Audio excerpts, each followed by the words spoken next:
Hello, beautiful people. I'm Chris Maddox, founder of the Wild Woman Project and Wild Woman Fest. And I'm speaking to you today because we always meet like this at new moon time. We've been doing this for almost a decade, if you can believe that. So here we sit at the new moon, March 13th, 2021. 1 week before the spring equinox here in the Northern Hemisphere. And I want to start by reading to you a poem. And this poem was written by Mary Oliver, the patron saint of wild women. She writes, "Look, it's spring, and last year's loose dust has turned into this soft willingness. The windflowers have come up trembling, and slowly the brackens are uplifting their curvaceous and pale bodies.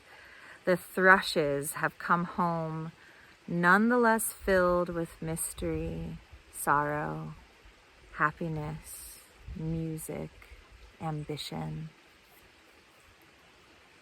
And I am walking out into all of this with nowhere to go and no task undertaken but to turn the pages of this beautiful world over and over in the world of my mind.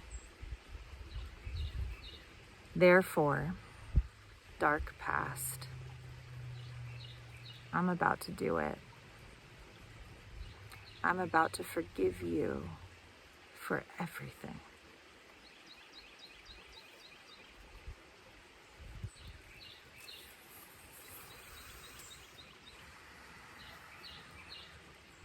So, what does it mean to sort of feel the new, soft willingness in us? As a way in which the experience that we have been going through together as a human family and as a small part of, as Mary Oliver would say, the great family of things. This experience has been working on us, and it's been working on us by sort of challenging so many different aspects of our life, processing our relationship to death, to disease, to grief, to, honesty and truthfulness and integrity. And I know, for so many, this has been a time of many and multiple revelations. Like, we are very different than we were 1 year ago.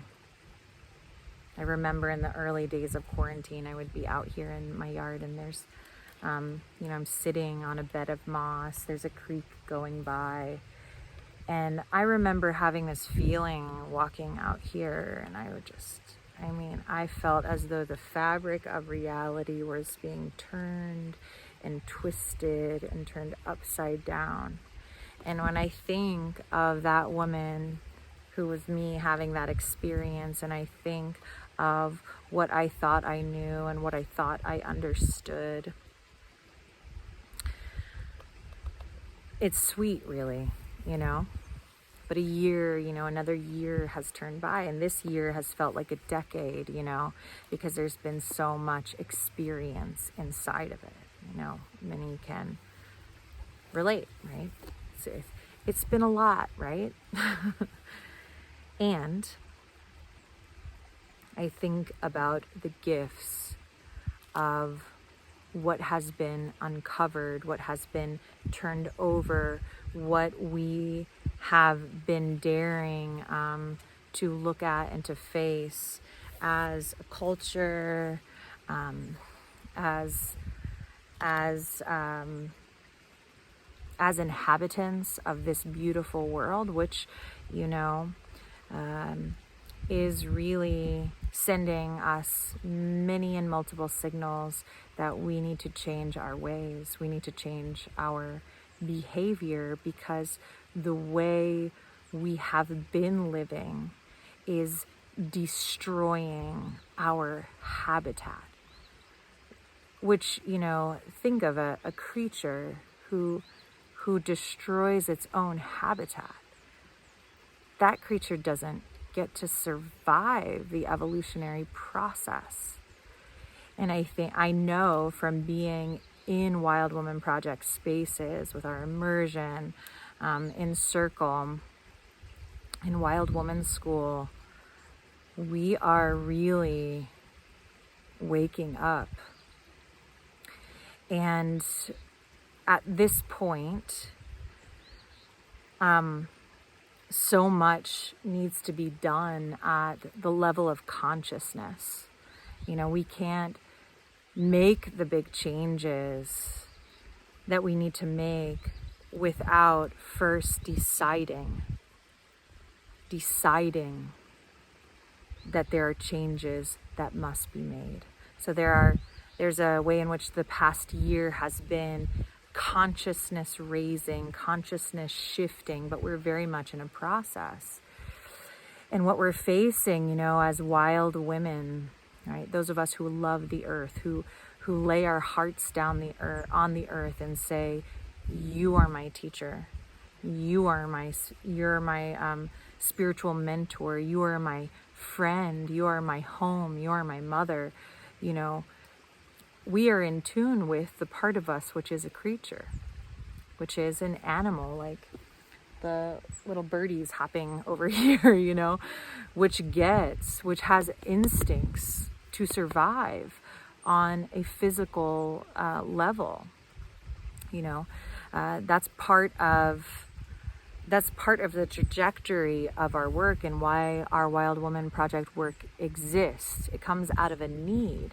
It comes out of a separation that human beings have been really placing between their consciousness and the natural world, you know, with, that's been going on for a few thousand years.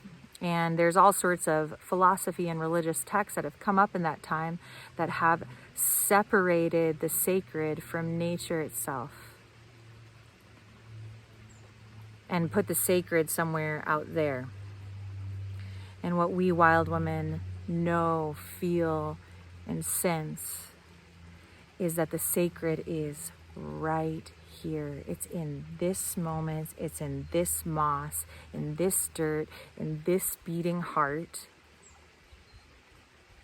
It's right here, and it's in our home. And we cannot survive if we continue to destroy our habitat. And this is not a far away thing that's going to happen. Like if we do actually allow as a species for our climate to collapse, it's not a far off time. We will see it in our lifetime, and it will be devastating. And unfortunately, it's the global south that's going to be hit the hardest, even though in a lot of it is the global north that is doing most of the damage. So it's a real pickle that we're in, you know. It's a real pickle. What are we going to do about the fact that we live inside of systems that continuously destroy habitat?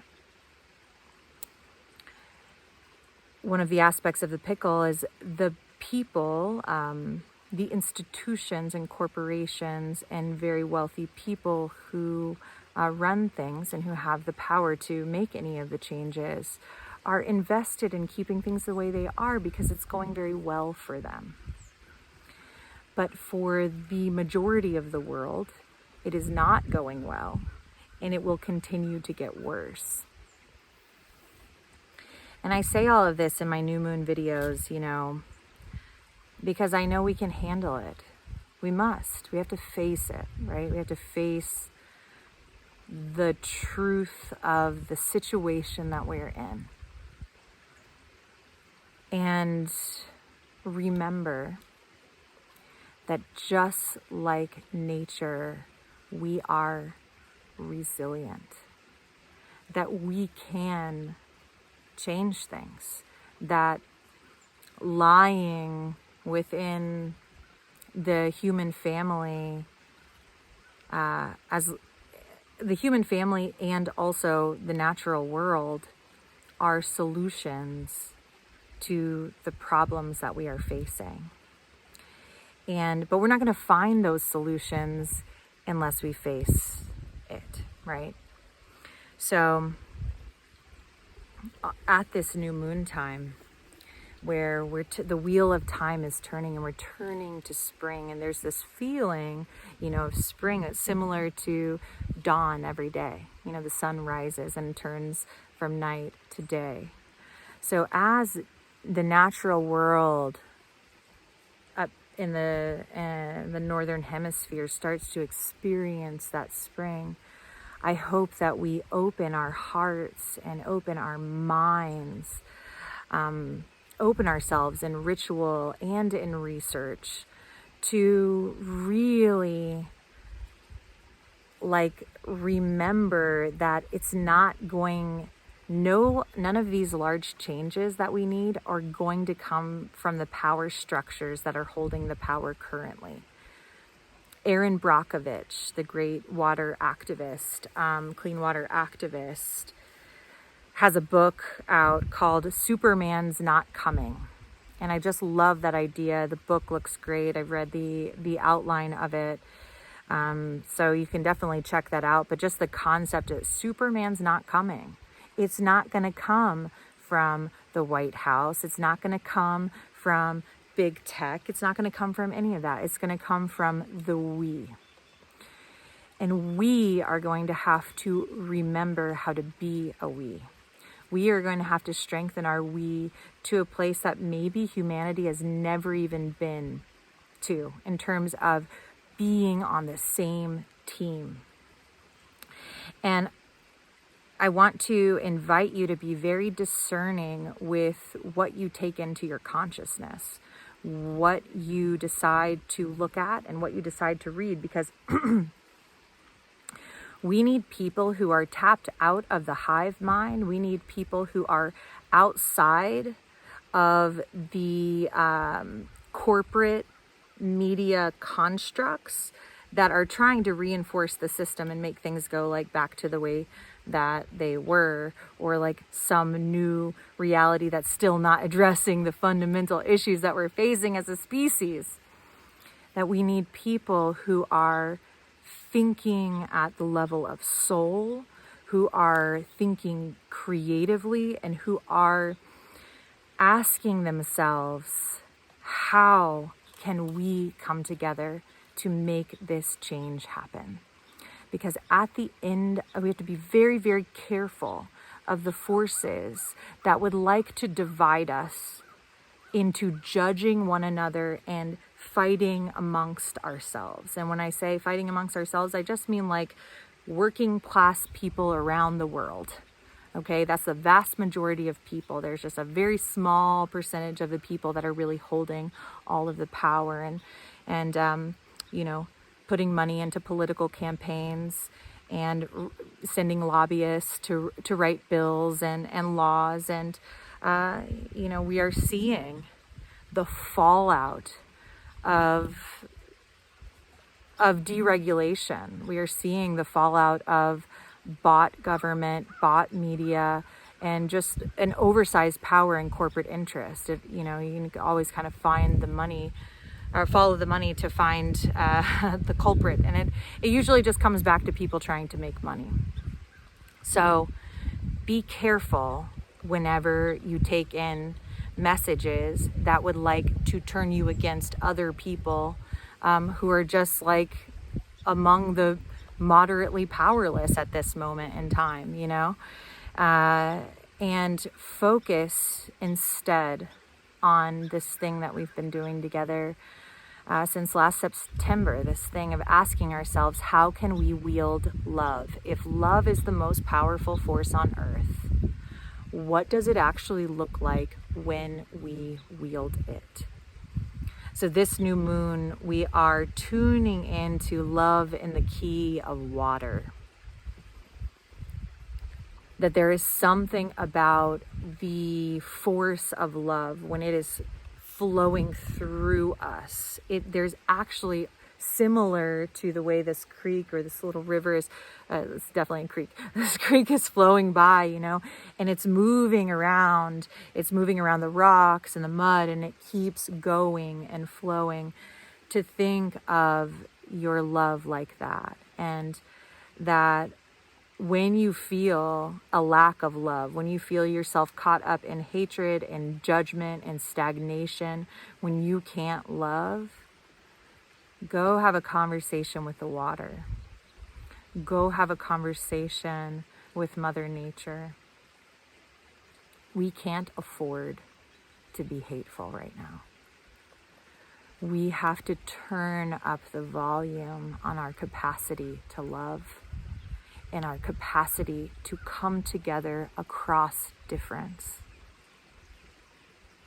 so that we can create the big we that creates the shift at the level of consciousness and then in the material level that we need, so we don't destroy our home, our habitat.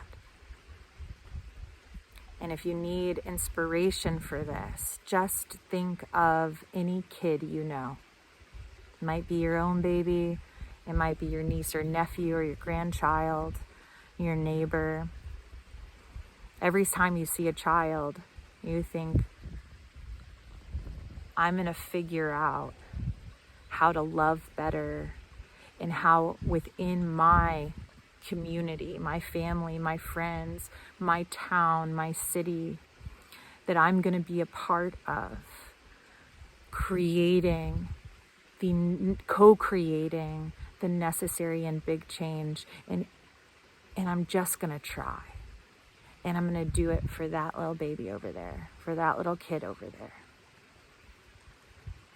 Because, it's a precious gift to have this experience of being alive. It's a precious gift, and it's temporary. So to quote another Mary Oliver poem, what will you do with your one wild and precious life? As always, Wild Woman Project circles are happening with our trained facilitators, both online. Some of them are now happening socially distanced. So you can find a list of the telecircles, the online circles that you are welcome to attend. You can also see the link below this video, which is a link to find a circle near you. And we have facilitators in 23 countries around the world. And, whether you attend a socially distanced one or an online one, you can always expect to be guided in meditation and group sharing and ritual, and you'll always walk out of circle with some form of an intention to bring into your life. We also have coming up Wild Woman Project Circle Leader Training, which is all online.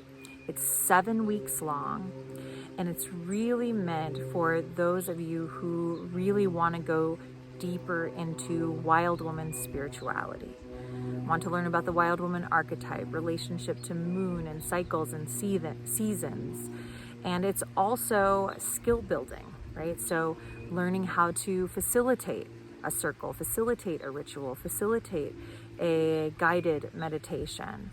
So that is a really special experience. It starts at the beginning of May, but registration for it will open on Tuesday, March 23rd. So it's coming up really soon. And I will say the last many years that we've held this training, it has sold out. So it's completely filled up. So if you've been thinking about it or it's really tugging at your heartstrings, I recommend doing early registration just to make sure you have a spot. And we do offer scholarships, so you can follow the link below this video, Circle Leader Training, and you'll go to the information page and learn everything you could ever want to know about the training. And of course, email us if you have questions. Next, we have Wild Woman School coming up on March 6th. And this is going to be all about opening up to spring's magic. So when we're talking about radical change and we're talking about, that powerful force of love and growth and the resilience in nature, spring has so much to teach us. So that happens online. I'll be facilitating that on April 6th. There are scholarships available for that too, and it's choose your own price. So if that seems like something you want to be a part of, please sign up. And finally, we have a circle coming at the end of March. It's on March 29th. It's facilitated by Amanda Petrocelly, and it's an intimate circle, just 25 of us. I'll be attending it as a participant. And it's all about meditation within the Wild Woman spirituality context. So we will explore meditation, we will have sharing, we will have ritual, and it should be a really, really sweet experience. So I hope to see you there if you can make it. Happy new moon. I believe in you. I love you. I believe in us.